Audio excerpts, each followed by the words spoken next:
Okay, good morning to all of you. आज बच्चे ये जो चैप्टर चल रहा था हमारा केमिकल रिएक्शन एंड इक्वेशन, उसके क्वेश्चन आंसर्स करेंगे हम लोग। तो आप लोग क्या कीजिएगा, सबसे पहले बुक्स अपने सामने लेके रखिएगा और उसके अलावा एक रफ कॉपी लिख के रखिएगा, ठीक है ना। बाकी मैं आपको साइड के अंदर स्क्रीन के ऊपर सारी चीज़ें बताता रहूँगा। आंसर्स आपको ऑलरेडी फ्लैश करेंगे, मैं यहाँ पे एक्सप्लेनेशन करूँगा। आपको जो चीज़ समझ नहीं आती उसको वीडियो को पॉज करके अच्छी तरह से समझ लेना है, ठीक है। रिवाइव कर करके देख लीजिए, फिर भी डाउट रहता है आप कमेंट सेक्शन में बॉक्स कर सकते हैं। ओके, देखो बच्चों, आज अपन लोग शुरू करेंगे एक्सरसाइज के क्वेश्चंस। चैप्टर नंबर 1 के एक्सरसाइज के क्वेश्चन शुरू करेंगे। तो पहला क्वेश्चन आपके सामने दिख ही रहा है वैसे, ठीक है। पहला क्वेश्चन क्या है?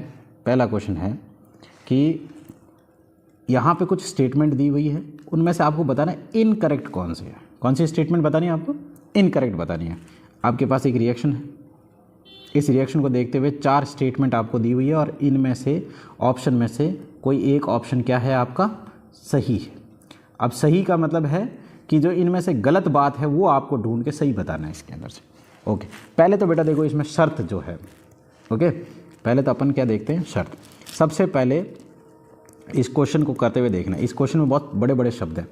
आप देखो तो हर स्टेट में रिड्यूस, ऑक्सीडाइज, ऑक्सीडाइज, रिड्यूस, यानी 2 शब्दों का प्रयोग किया गया। एक का शब्द का नाम है रिड्यूस्ड और एक का नाम है ऑक्सीडाइज्ड, ठीक है। 2 शब्दों का। रिड्यूस का मतलब आप जानते हो, जब कोई चीज़ के अंदर से ऑक्सीजन क्या हो जाता है? हट जाता है, यानी माइनस हो जाता है, निकल जाता है।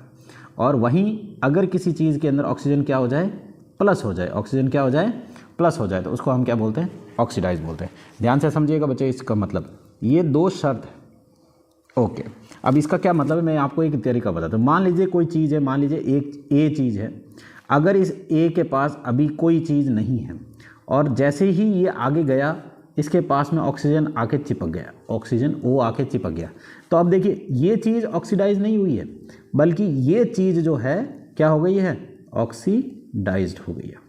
इसका मतलब क्या है कि ए के पास पहले कुछ नहीं था, आगे जाकर इस एरो के आगे जाके देखिए ओ चिपक गया, तो ये जो ए है ये क्या माना जाएगा? ऑक्सीडाइज्ड माना जाएगा। सेम इसी तरीके से रिड्यूस। रिड्यूस का मतलब क्या है? जैसे मान लीजिए इस ए के पास पहले ऑक्सीजन चिपका हुआ था, आगे गया, खाली बच गया ए। अब देखो यहाँ से यहाँ तक आते आते इसके अंदर से ऑक्सीजन क्या हो गया? गायब हो गया। अब ऑक्सीजन यहाँ पे तो है ही नहीं, है नहीं, इसका क्या मतलब है कि ऑक्सीजन यहाँ से आगे जाके गायब हो गया। तो अब देखो ये क्या हो गया? रिड्यूस। ऑक्सीजन हटने को क्या बोलते हैं? रिड्यूस्ड। तो इसमें से ये रिड्यूस नहीं हुआ है। रिड्यूस कौन? एरो से पहले वाला जो शब्द है। तो यहाँ पे AO जो है वो क्या हुआ है? रिड्यूस हुआ है। यहाँ पे ऑक्सीडाइज कौन हुआ है? ए जो हुआ है वो ऑक्सीडाइज हुआ है। मेरी बात समझ आ गई नहीं आ गई? ये तो हुआ इसका मतलब। चलिए, अब मतलब हो गया तो अपन इसका क्वेश्चन अब करते हैं, समझते हैं। ध्यान से समझिएगा बच्चे, बहुत बारीकी से समझना। ये क्वेश्चन के आने के चांसेस सबसे ज़्यादा होते हैं, खासकर बोर्ड का ये फेवरेट क्वेश्चन होता है। यहाँ पे ध्यान रखिएगा, आपको कौन से ढूंढने हैं? इनकरेक्ट। तो देखो हमारे पास इक्वेशन है 2PbO plus carbon gives 2Pb यानी लेड प्लस कार्बन डाइऑक्साइड। अब ध्यान से देखना बेटा, यहाँ पर असली खेल शुरू होगा। देखो यहाँ पर पहले Pb के PbO है, आगे गया, इसके पास ऑक्सीजन रहा क्या? ये ऑक्सीजन था, यहाँ पे आता हुआ ऑक्सीजन नहीं है। इसका क्या मतलब हुआ है? जब किसी चीज़ से ऑक्सीजन हट जाता है, ऑक्सीजन हट जाता है, उसको बोलते हैं रिड्यूस। क्या बोलते हैं? रिड्यूस। यानी PbO को बोलते हैं लेड ऑक्साइड। Pb का मतलब होता है लेड और O का मतलब ऑक्साइड। तो लेड ऑक्साइड जो था वो आगे जाके क्या हो गया? रिड्यूस हो गया। ये हो गया रिड्यूस, ठीक है। लेकिन यहाँ पे क्या देखो, पहले ऑप्शन में लेड इज गेटिंग रिड्यूस। क्या खाली लेड रिड्यूस हो रहा है? नहीं, लेड ऑक्साइड आगे जाके रिड्यूस हो रहा है। तो इसका मतलब है कि हमें कौन सा ढूंढना? गलत। गलत ही तो ढूंढना। तो ये वाली बात हमारे लिए क्या हुई? सही। पहली बात तो सही है। एक, अब देखिए आगे पूछा carbon dioxide is getting reduce. देखो हमारी पहले कार्बन के पास कुछ नहीं था, यहाँ से यहाँ पहुँचते पहुँचते इसके पास ऑक्सीजन आके चिपक गया, और जब ऑक्सीजन आके चिपक जाता है उसको बोलते हैं ऑक्सीडाइज्ड। क्या बोलते हैं उसको? ऑक्सीडाइज। इसका मतलब है कि मैंने क्या बोला था, एरो से पहले वाला जो शब्द होता है वो ऑक्सीडाइज होता है। यहाँ पे ऑक्सीडाइज कौन हो रहा है? यहाँ पे कार्बन हो रहा है। कौन हो रहा है? कार्बन ऑक्सीडाइज हो रहा है। इसका क्या मतलब है? यहाँ पे लिखा है इन्होंने कार्बन डाइऑक्साइड जो है वो आगे जाके ऑक्सीडाइज हो रहा है। क्या कार्बन डाइऑक्साइड रिड्यूस हो रहा है? नहीं, यहाँ पे कौन ऑक्सीडाइज हो रहा है? कार्बन। तो हमें गलत ढूंढना है। एक ये भी बात सही है। तो दो बात तो हमारे पास आ गई, इन दोनों को अपन यहाँ पे साइड में लेते हैं। एक तो ए सही है हमारे लिए, एक बी सही है। आगे देखते हैं, क्या कार्बन इज गेटिंग ऑक्साइड, क्या कार्बन आगे जाके ऑक्साइड हो रहा है? बिल्कुल सही बात है ये तो, लेकिन हमें तो गलत ढूंढनी है, तो हमारे हिसाब से ये चीज़ गलत हो गई। अगला लिखा है क्या लेड ऑक्साइड आगे जाके रिड्यूस हो रहा है, क्या लेड ऑक्साइड आगे जाके रिड्यूस हो रहा है? बिल्कुल सही बात है, लेकिन हमें तो गलत ढूंढनी है, तो ये भी बात गलत होगी। इसका मतलब ऑप्शन ए और बी हमारे लिए सही है, तो ऑप्शन ए और बी किस में है? इसमें, ठीक है। ए फर्स्ट ऑप्शन इसका क्या हो जाएगा? First option is the correct option. चलिए अगला देखिए, अगला क्वेश्चन है, यहाँ पे इक्वेशन दी हुई है आपको Fe2O3 plus 2Al gives Al2O3 plus Fe। इसका क्या मतलब है? अब यहाँ देखिए, यहाँ पर एक दो केमिकल को आपस में जोड़ा, आगे ये कुछ निकला। इसका क्या मतलब है? देखो यहाँ पर अगर आप देख सको तो एक चीज़ थी, इसने यहाँ पे आया, इसको लात मारा, इसको यहाँ से हटाया और ख़ुद ये आदमी यहाँ पे विराजमान हो गया। ये देखो O3 वैसा का वैसा बैठा हुआ है और इसके पास में आके Al2 बैठ गया। ऐसी जब भी रिएक्शन, जब ताकतवर किसी कमज़ोर को लात मार के उसकी जगह हटा देता है और ख़ुद उसकी जगह पे आके बैठ जाता है और जो कमज़ोर होता है उसको अलग कर देता है, इस रिएक्शन को बोलते हैं डिस्प्लेसमेंट रिएक्शन। तो इसका ऑप्शन कौन सा सही हो जाएगा? डी। कौन सा ऑप्शन सही हो जाएगा? Displacement reaction. अगला देखिए, what happens when dilute hydrochloric acid is added in the iron filling। बहुत सिंपल सा, देखो एक चीज़ याद रखना बेटा, ज़िंदगी में कभी भी किसी मेटल के ऊपर, यहाँ पर एक चीज़ बता रहा हूँ, कभी भी किसी मेटल के ऊपर कोई तेजाब गिर जाए, क्या गिर जाए? तेजाब। किसी मेटल के ऊपर, मेटल कौन सा हो सकता है? कोई लोहा हो सकता है, आयरन हो सकता है, कॉपर हो सकता है, कोई जिंक हो सकता है, एल्युमिनियम हो सकता है, कोई भी ऐसी चीज़ जिससे तार बनते हो या ठोकने पर पतली चीज़ बन जाए, शीट में बदल जाए, उसको मेटल बोलते हैं। और मेटल के ऊपर अगर एसिड गिर गया तो हमेशा याद रखना कौन सी गैस निकलेगी? हाइड्रोजन गैस निकलेगी। कौन सी गैस निकलेगी? Hydrogen gas. ये एक चीज़ याद रखना, यहाँ तक कोई दिक्कत नहीं है। अब देखो इस क्वेश्चन को ध्यान से पढ़ो। इस क्वेश्चन में लिखा हुआ है what happens when a dilute hydrochloric acid, कौन सी एसिड? Dilute hydrochloric acid. तो देखो एक मान लो ये एक बर्तन लिया हमने, इस बर्तन के अंदर हमने HCl लिया। HCl एक्चुअली एक एसिड है, तेजाब है। इसके अंदर डाला हमने आयरन फिलिंग, यानी छोटे छोटे आयरन के टुकड़े, लोहे के टुकड़े। क्वेश्चन पूछा क्या होगा? तो देखो लोहा जब जाकर रिएक्शन करेगा हाइड्रोक्लोरिक के साथ तो ये क्या बनेगा? एक चीज़ तो कंफर्म है कि लोहा एक मेटल है और मेटल के ऊपर तेजाब गिरेगा तो कौन सी गैस निकलेगी? हाइड्रोजन गैस निकलेगी। अब देखो हाइड्रोजन तो यहाँ से हट गया, हाइड्रोजन की तो निकल गया, गैस निकल गया, पीछे क्या बचा? FeCl। इसका क्या मतलब हुआ? इसका मतलब है कि हमें क्या मिलेगा? एक तो मिलेगा आयरन क्लोराइड और एक मिलेगा हाइड्रोजन गैस। देखो hydrogen gas and iron chloride, तो ये ऑप्शन सही हो गया। अगला देखिए, what is balance chemical equation. देखो बच्चे बहुत सिंपल सी बात मैंने बताया था, जब कोई दो चीज़ मिलती है तो एक नई चीज़ मिल जाती है, उसको बोला जाता है प्रोडक्ट। और जो दो चीज़ें मिलती है उसको बोलते हैं हम लोग रिएक्टेंट, ठीक है ना। तो देखो इसको बोलते हैं प्रोडक्ट और इसको बोलते हैं रिएक्टेंट। अब ध्यान से समझना इस चीज़ को। इसको तो हमने बोल दिया केमिकल रिएक्शन, इसको क्या बोला जाता है? Chemical reaction. लेकिन जब यहाँ पे जितने एटम हैं उतने के उतने एटम अगर इधर भी हो जाए, मतलब रिएक्टेंट में जितने एटम्स हैं उनकी काउंट बराबर हो जाए प्रोडक्ट में जितने एटम्स हैं, दोनों एटम्स को क्या हो जाए? बराबर, दोनों पलड़े एरो के इस तरफ और इस तरफ बराबर हो जाए, तो समझ लीजिएगा वो क्या है? Balanced chemical equation. इसकी डेफिनेशन मैं अभी यहाँ पे फ्लैश कर दिख रही होगी आपको, वो चीज़ आपको लिख लेना। दूसरी चीज़, why should the chemical equation is balance. इस केमिकल इक्वेशन को बैलेंस क्यों करना पड़ता है? तो देखो बच्चे बहुत सिंपल सी, इसका आंसर बहुत सटीक है। इसका आंसर क्या है? इसका आंसर ये है कि एक लॉ है जिसको बोलते हैं law of conservation of mass. Chemistry का ये नियम है कि हमेशा दोनों पलड़े बराबर होने चाहिए, law of conservation of mass. इसको सेटिस्फाई करना पड़ता है, और इसीलिए हमें हर केमिकल इक्वेशन को क्या करना पड़ेगा? हमें बैलेंस करना पड़ेगा। इसका आंसर हो गया। तो लॉ ऑफ कंजर्वेशन को सेटिस्फाई करने के लिए हमें क्या करना पड़ता है? बैलेंस करना पड़ता है। अगला क्वेश्चन देखिए, अगला लिखा है translate the equation into the chemical reactions and balance them. Question number 5 के अंदर बहुत सिंपल से लिखा है इक्वेशन। देखो क्या लिखा है कि हाइड्रोजन गैस और नाइट्रोजन गैस कंबाइन हो गई, हाइड्रोजन और नाइट्रोजन कंबाइन हो गई और अमोनिया बन गया। अमोनिया का फॉर्मूला होता है NH3। अब आपको इसको क्या करना है, बैलेंस करना है। क्या करना है आपको, बैलेंस करना है। तो आप देखिए बहुत सिंपल सी बात है। बैलेंस करने के लिए मैंने क्या बताया, LHS RH बैलेंस कर दो। फर्स्ट क्लास हाइड्रोजन कितने हैं इधर, 2, इधर हाइड्रोजन कितने हैं 3, नाइट्रोजन इधर कितने हैं 2, इधर नाइट्रोजन कितना है 1। तो सबसे पहले जिस साइड कम है उस साइड कर दो। यहाँ 2 है, लगाओ 2 लगाओगे तो हाइड्रोजन कितने, नाइट्रोजन कितना हो गया 2, लेकिन हाइड्रोजन कितना हो जाएगा 3 2 जा 6।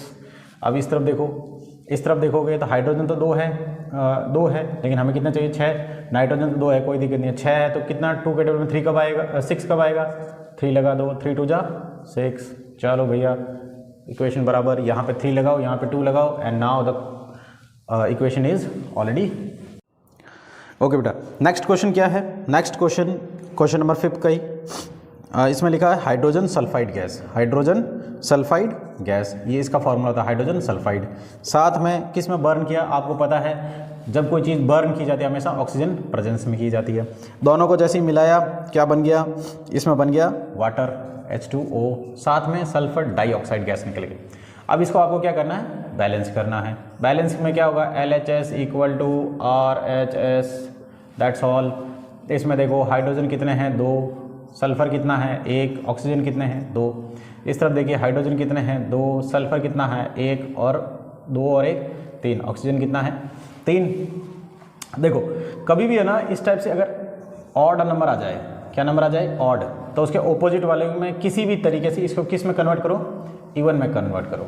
किस में कन्वर्ट करो, इवन में, ताकि आपके लिए क्या हो जाए, ईजी रह जाए, कोई दिक्कत तो नहीं है। अब इसके क्या करोगे, अब ये 3 है, हमें 3 है, हमें इसको किसी भी हालत में इवन में करना है। तो इवन में करने के लिए क्या करेंगे हम लोग, इस तरफ अगर मैं क्या करूं, इसके आगे 2 लगाऊं, क्या लगाऊं 2, तो 2 ऑक्सीजन हो जाएंगे और 2 इस तरफ हो जाएंगे, तो कितने हो जाएंगे 4।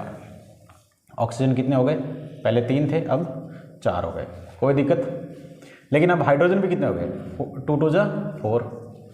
यहाँ दिक्कत आ गई, हाइड्रोजन इस तरफ 2 ही थे, तो अब इसको 2 करो, तो 2 2 जा 4। सल्फर कितना हो गया, सल्फर हो गया 2, तो अब सल्फर इधर भी 2 करो, इधर 1 ही था, तो इधर 2 करने के लिए इसके आगे 2 लगाओ, ये 2 लगाया। तो अब ऑक्सीजन कितना हो गया, 2 2 जा 4 और 2 ऑक्सीजन इधर 2 लिखा हुआ आगे, इसके नीचे 1 2 जा 2, तो ये तो 6 हो गए। ऑक्सीजन कितने हो गए 6। अब इधर ऑक्सीजन 6 करो, 2 तो ऑलरेडी है, 2 के टेबल में 6 कब आता है 3, 3 2 जा 6। ये लो साहब, ये आपके हिट एंड ट्रायल मेथड से बहुत आसानी से क्या हो गया, सॉल्यूशन हो गया। इस तरीके से आपको सारे क्वेश्चंस बैलेंस करने हैं। अब बाकी जितनी भी है यहाँ पे मैं ऑलरेडी स्क्रीन में दिखा दूंगा, कोई डाउट होता है आप कमेंट सेक्शन में डाल दीजिए। बाकी अब मैं बार बार बैलेंस करना नहीं सिखाऊंगा, नहीं तो ये वीडियो बहुत लेंदी हो जाएगा, जो आपको बोरिंग, कुछ प्रैक्टिस के लिए आपके पास भी होनी चाहिए। अगला क्वेश्चन देखिएगा, क्वेश्चन नंबर 6 के अंदर क्या हुआ है, HNO3 ये सेम बैलेंस है, इसको कुछ नहीं करना। अगला क्वेश्चन नंबर 7 फिर वही चीज़ है, बैलेंस करना है। क्वेश्चन नंबर 8 फिर बैलेंस करना है। साथ में इसमें एक चीज़ और करनी है, क्वेश्चन नंबर 8 में बैलेंस तो करनी इक्वेशन आपको, ठीक है। क्वेश्चन नंबर 8 के अंदर बैलेंस तो आपको करनी ही करनी है, लेकिन इसके अलावा क्या करना है, इसमें आपको आइडेंटिफाई भी करना है। तो देखिए एक करवा देता हूँ, potassium plus potassium bromide plus barium iodide क्या देता है, potassium iodide plus barium bromide. ये इस टाइप से दिए हुए हैं। तो सबसे पहले तो आप इसको क्या करने दीजिए, इसको आपको सबसे पहले किस में कन्वर्ट कर देना है, इनके सिंबॉलिक रिप्रेजेंटेशन। उसके बाद आपको ये आइडेंटिफाई भी करनी कि ये रिएक्शन है कौन सी, मतलब ये डिस्प्लेसमेंट रिएक्शन है, ऑक्सीडेशन रिएक्शन है, एक्सोथर्मिक है, डबल डिस्प्लेसमेंट है, जो रिएक्शन है उसका नाम लिखना है आपको। इसको पहचानना तो है ही, साथ ही साथ आपको क्या करना है, इसका नाम लिखना है। तो देखिए पोटेशियम ब्रोमाइड यानी पोटेशियम का होता है K, ब्रोमाइड का Br, साथ में barium iodide gives potassium iodide plus barium bromide, Br। ये एक इक्वेशन लिखी हुई है। अब आप इसको देख के पहचाना, बहुत सिंपल सी बात है। जब दो चीज आपस में एक्सचेंज कर लेते जगह, देखो K पहले Br के साथ था, ये जाके किसके पास चिपक गया, I के पास चिपक गया, देख लो। फिर ये जो Ba था ये जाके किसके पास चिपक गया, Br के पास, Ba किसके पास, Br। यानी इन दोनों ने क्या किया, आपस में जगह को एक्सचेंज कर लिया। जगह एक्सचेंज हो जाती थी, ये जाके इसको डिस्प्लेस करता है और ये जाके इसको डिस्प्लेस करता है। डिस्प्लेस याद रखिएगा, डिस्प्लेस का मतलब जगह बदल दिया।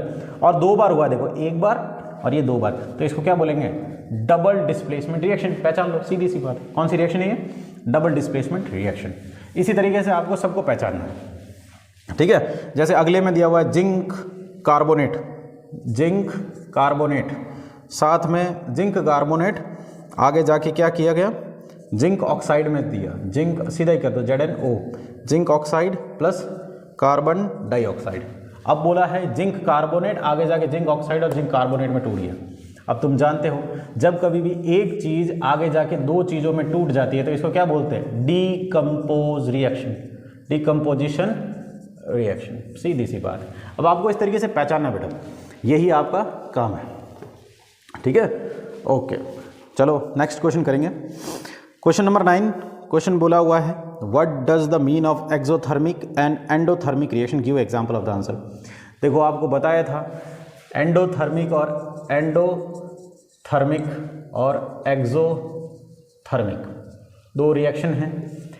एंडो और एक्सो, बहुत सिंपल सा। देखो एक्सो मतलब एग्जिट होना, कोई चीज़ बाहर निकलना। क्या निकलेगा, थर्मिक का मतलब बताया था मैंने, क्या होता है, हीट। एक्सो का मतलब एग्जिट, जिसमें क्या हो रहा है, हीट बाहर निकल रही है, जिसमें हीट क्या निकल रही है, बाहर, यानी हीट रिलीज हो रही है। एंडो का मतलब, इनका मतलब एंट्री, क्या होता है, एंट्री। थर्मिक का मतलब क्या होता है, हीट। जब किसी में हीट क्या हो जाती है, एंट्री, एब्जॉर्ब हो जाती है, हीट क्या हो जाती है, एब्जॉर्ब हो जाती है, उसको क्या बोलते हैं, एंडोथर्मिक रिएक्शन। तो सबसे पहले इन दोनों के बीच में डिफरेंस बता दो और दोनों का एक एक एग्जाम्पल लिख दो। पिछले वीडियो में क्लियर कट मैंने एग्जाम्पल्स दिए हुए हैं, ठीक है। कई बार ऐसे क्वेश्चन आ जाता है, जैसे पूछा जाता है कि रेस्पिरेशन, सांस लेना कौन सी है, एक्सोथर्मिक है कि एंडोथर्मिक है, एक्सोथर्मिक है या एंडोथर्मिक है। तो बहुत सिंपल सी बात है। आप देखो, आप ऐसे करके चेक करो, आपके मुंह से हीट निकलेगी, और जाहिर सी बात है जिसमें भी हीट निकलेगी वो कौन सी थर्मिक रिएक्शन हो जाएगी, एक्सोथर्मिक।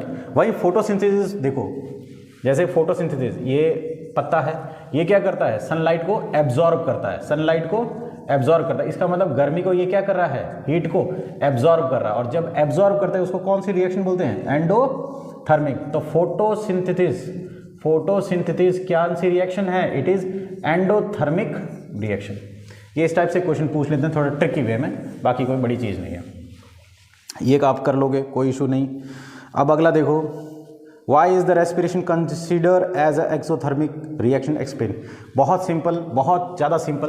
देखो बेटा, आप खाना खाओगे, हर लिविंग थिंग क्या करता है, खाना जीता है। सपोज कीजिए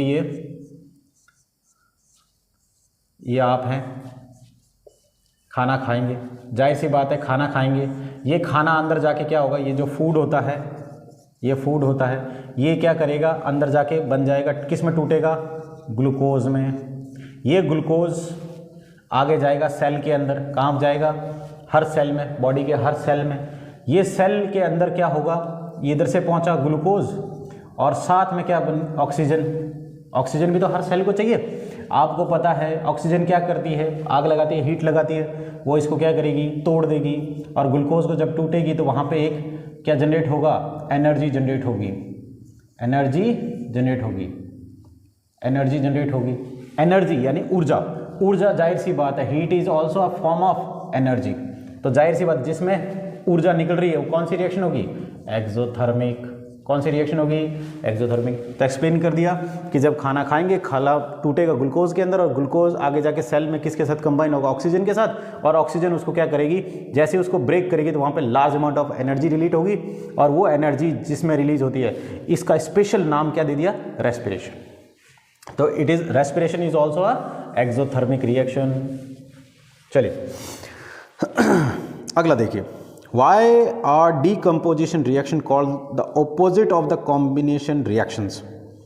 खतरनाक सवाल, दोनों को कंपेयर करके देख लो। ये है कॉम्बिनेशन रिएक्शन और ये होता है डीकम्पोजिशन रिएक्शन।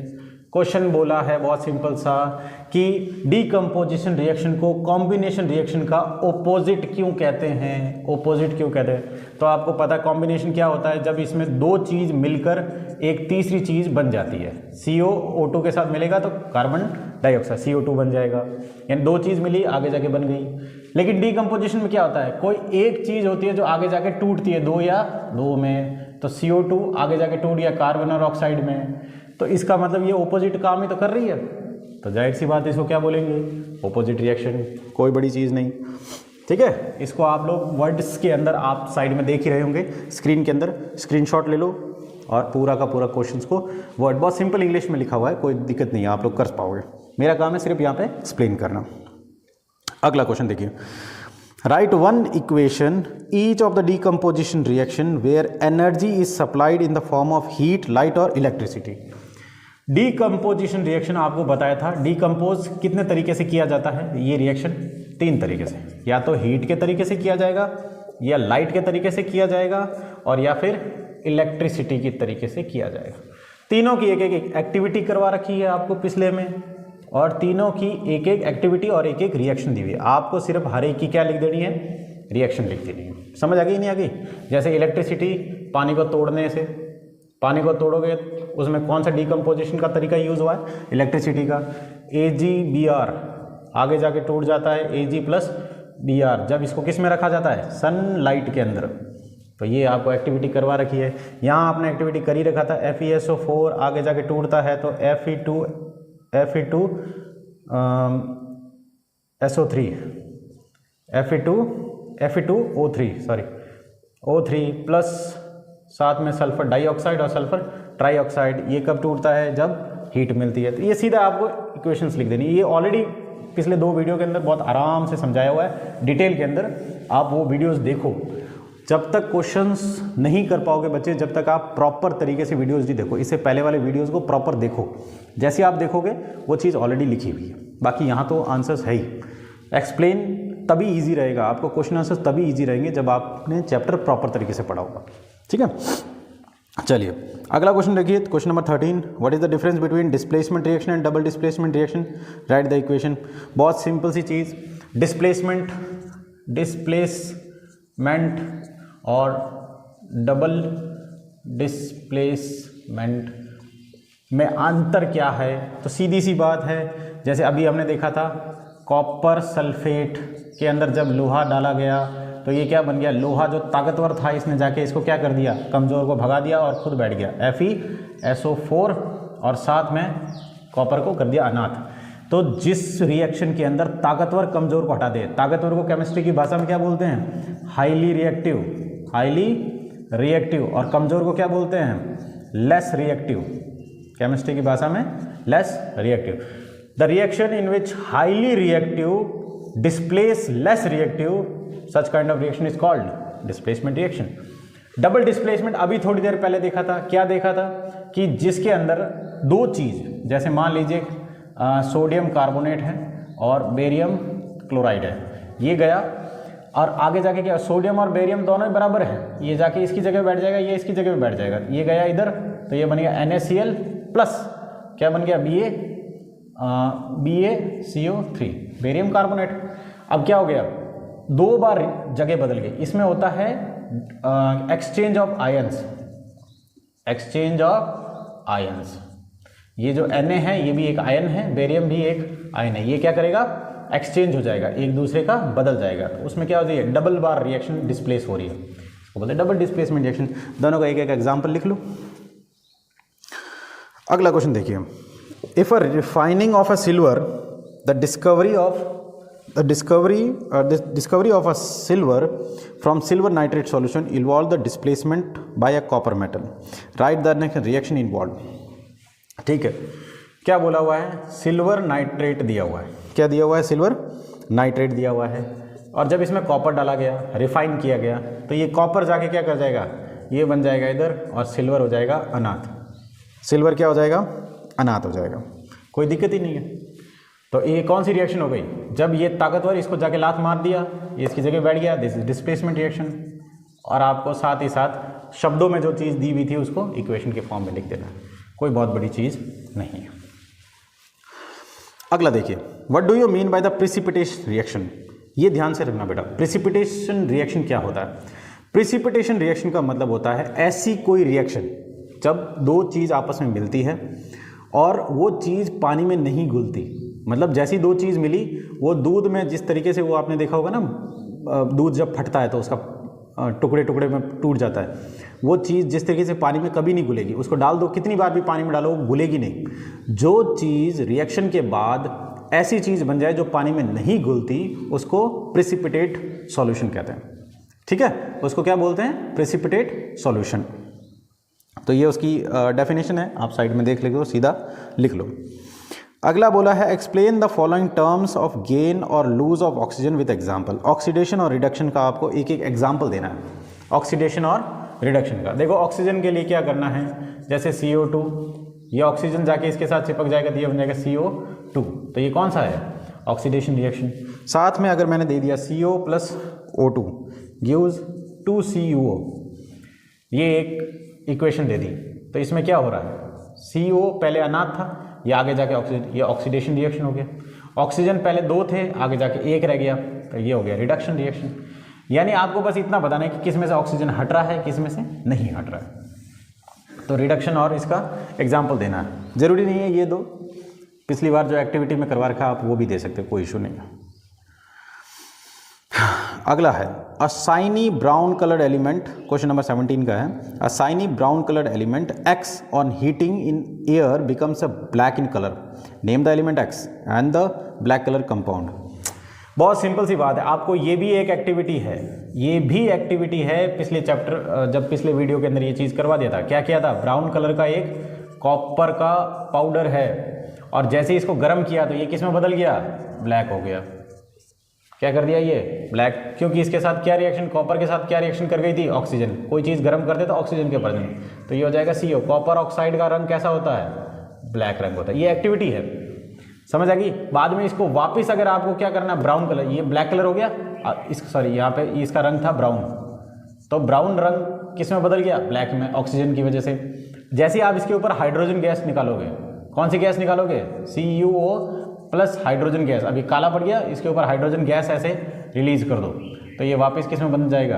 ब्लैक कलर में। यानी आपको वापस कॉपर का पाउडर मिल जाएगा। तो यही आपको एक्टिविटी एक्सप्लेन करनी है, और कुछ नहीं करना है इसमें। Okay, why do we paint on iron articles. तो देखो, लोहा के ऊपर क्वेश्चन पूछा है, लोहे के ऊपर क्या नाम, हम पेंट क्यों करते हैं? तो आपको पता है लोहा जो है बहुत ज़्यादा जल्दी ऑक्सीजन के साथ रिएक्शन कर लेता है। जैसे आप लोहे के टुकड़े को रख दो कहीं पर भी, तो हवा में, पानी की वजह से, पानी में, हवा में, सब में क्या होता है? ऑक्सीजन होता है, और ये जाके इसके ऊपर चिपक जाता है, जिसको हम बोलते हैं जंग लगना। ये ऑक्सीजन इसके ऊपर जाके क्या कर जाएगा? चिपक जाएगा ऐसे, और वो रस्टिंग कर देगा। क्या कर देगा? रस्टिंग, यानी कोरोजन कर देगा। तो हम क्या कर देते हैं? पेंट कर देते हैं। हम इस लोहे के ऊपर अगर पेंट कर देंगे, जैसे इसके ऊपर पेंट कर दिया, ये लीजिए पेंट कर दिया, तो जाहिर सी बात है अब ऑक्सीजन आएगा, इसको देखेगा कि यार आगे तो लोहा है ही नहीं, ये बीच में कौन बैठा हुआ है? पेंट की लेयर। तो पेंट क्या करता है? ऑक्सीजन को लोहे से Fe के साथ रिएक्शन को क्या कर देता है? रोक देता है, इट स्टॉप्स। तो पेंट करने से वो लोहा सुरक्षित रहता है, ऑक्सीजन के साथ रिएक्शन नहीं करता, और रस्टिंग का जो प्रोसेस है, जंग लगने का प्रोसेस है, वो रुक जाएगा। अगला, oil and fat containing food items are flushed with nitrogen. Okay, आपने देखा होगा, मैंने बताया था चिप्स वगैरह जिसके ऊपर ऑयल वगैरह चिपका होता है, चिप्स वगैरह, ठीक है, उसके अंदर नाइट्रोजन गैस भरी जाती है। क्यों? क्योंकि आपको अच्छी तरह से पता है कि अगर ऑक्सीजन होगा, ये ऑक्सीजन इस ऑयल और फैट के साथ क्या कर जाएगा? रिएक्ट कर जाएगा। ऑक्सीजन क्या कर जाता है? ऑयल और फैट के साथ रिएक्ट करता है, जिसको आपने पढ़ा था रेंसिडिटी। क्या बोलते हैं उसको? रेंसिडिटी। ये पिछले वीडियो में पढ़ा है बेटा, ध्यान से सुनना। ऑयल और फैट के साथ ऑक्सीजन चिपक जाता है और ऑक्सीजन चिपकने को क्या बोलते हैं, कौन सी रिएक्शन, ऑक्सीडेशन रिएक्शन। तो जो भी चिप्स वगैरह खाने का फूड आइटम होगा वो ऑक्सीजन की प्रेजेंस के अंदर, ऑक्सीजन के चिपकने से ऑक्सीडाइज्ड हो जाएगा, जिसकी वजह से वो चीज़ रेंसिडिटी का शिकार हो जाएगी, यानी वहाँ से बदबू स्मेल आने लगेगी।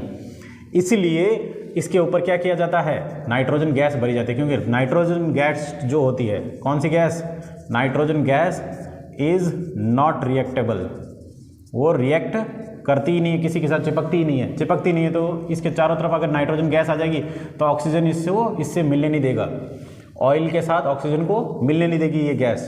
तो सीधी सी बात है, हम किस चीज़ से बचा लेंगे उसको, रेंसिडिटी से। Now the last question, explain the following term corrosion and rancidity. ये बहुत सिंपल सी डेफिनेशन है। कोरोजन का मतलब जंग लगना, रेंसिडिटी का मतलब जब ऑयल और फूड के साथ कोई चीज़ ऑक्सीजन चिपक जाती है तो उसमें से स्मेल आने लगती है, उसको क्या बोलते हैं, रेंसिडिटी। तो इस तरीके से ये सारे क्वेश्चंस को मैंने एक्सप्लेन कर दिया है फास्ट रिवोल्यूशन में। आपको सिंपल सा क्या करना है, ये जितने भी साइड में हम लोग आपको प्रोवाइड करा रहे हैं आंसर्स, इनको उतार के रख लेना है। कोई डाउट होता है तो इसको वापस वीडियो को देख लीजिएगा, रिवाइंड करके समझ लेंगे।